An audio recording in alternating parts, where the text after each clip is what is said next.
पेसा कानून को लेकर कई महीनों से बहस चल रही है। आदिवासी समाज लगातार इसको लेकर सरकार पर दबाव बना रहा है, लेकिन मामला सुलझने के बजाय और उलझता ही जा रहा है। अब इस मुद्दे पर आदिवासी और कुर्मी समाज आमने सामने आ गए हैं।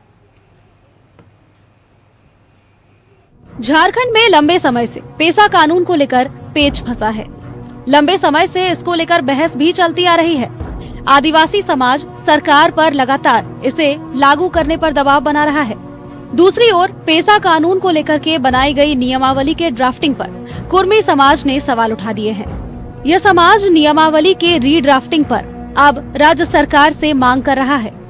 कुर्मी जनजातियों का जो अपना वायसी व्यवस्था है, जो परंपरा है, जिस के तहत हम चलते हैं, मेरा शासन व्यवस्था जो है, जो वायसी व्यवस्था है, उसको एक सिरे से दरकिनार कर दिया गया है। उस जो ड्राफ्टिंग सरकार की ओर से जो नया ड्राफ्टिंग किया गया है, उसमें कुर्मी जनजातियों का जो परंपरा है उसको दरकिनार करते हुए ड्राफ्टिंग किया गया है कि जब तक पेशा जो ड्राफ्टिंग किया गया है, उस ड्राफ्टिंग में वायसी व्यवस्था जो कुर्मियों का व्यवस्था है, उस व्यवस्था को जब तक ऐड नहीं करता है तब तक ये कानून लागू नहीं होना चाहिए और जितना जल्द हो सके कुर्मी जनजाति को अनुसूचित जनजाति की सूची में सूचीबद्ध किया जाए। उसको लेकर आज यहाँ रणनीति बनेगी।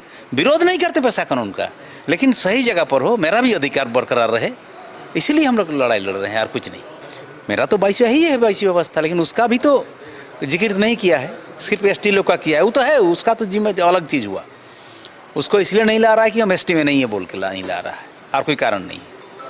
हम अनुसूचित नहीं है, भले 31 तक थे, 31 तक नोटिफाइड थे, सही कहिएगा तो 53 तक थे, कारण जब नया बना तब ना मेरा नाम नहीं आया उसमें। पेसा कानून लागू नहीं होने की वजह से आदिवासी समाज की परंपरागत रूढ़िवादी व्यवस्था कमजोर पड़ने लगी है। ग्राम सभा का अस्तित्व मिटने लगा है, जिससे आदिवासियों को बड़ा नुकसान का सामना करना पड़ रहा है। और यही वजह है कि पेसा कानून लागू करने की मांग इतनी जोर पकड़ती जा रही है। लेकिन जब तक कुर्मी समाज की बात है तो अभी आदिवासी की मान्यता उनको नहीं मिली है, और मान्यता जब नहीं मिली है तो पेसा कानून की बातों को लेकर भयभीत करना एक समझते हैं कि दुर्भाग्यपूर्ण है। ऐसी बातों को राजनीतिक तूल न दें, क्योंकि आदिवासी समाज के द्वारा ही जो है पेशा कानून बन तो रहा है, लेकिन विकास के नदियाँ में सब बहेंगे, और इसलिए इस तरह की बातें का तवज्जो हम लोग नहीं देते हैं। जो कुर्मी भाई लोग का जो परंपरागत स्वशासन व्यवस्था है, उसका कहीं भी चर्चा नहीं दिखता है, कहीं भी चर्चा में नहीं आया है। तो हमको तो ये लगता है कि ये लोग नया जो है एक अपना षड्यंत्र रच रहे हैं, ऐसा हमको लगता है। और कहीं भी देखिए, वो तो कंप्लीट उनका तो परंपरागत टोटल चीज़ आदिवासी के कहीं भी उनका जन्म संस्कार, विवाह, मृत्यु से लेकर पर्व त्योहार कहीं भी नहीं जुटता है। तो इसलिए हमको नहीं लगता है कि ये मामला को लोग स्थापित कर पाएंगे।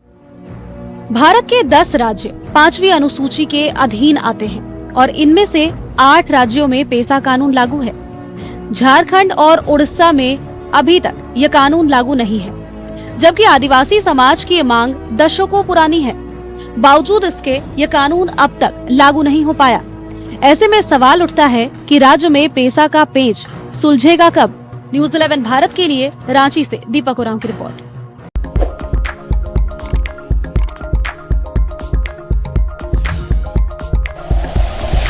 Like and share videos, subscribe करें हमारा चैनल और प्रेस करें बेल आइकॉन। न्यूज़ 11 भारत, सच है तो दिखेगा।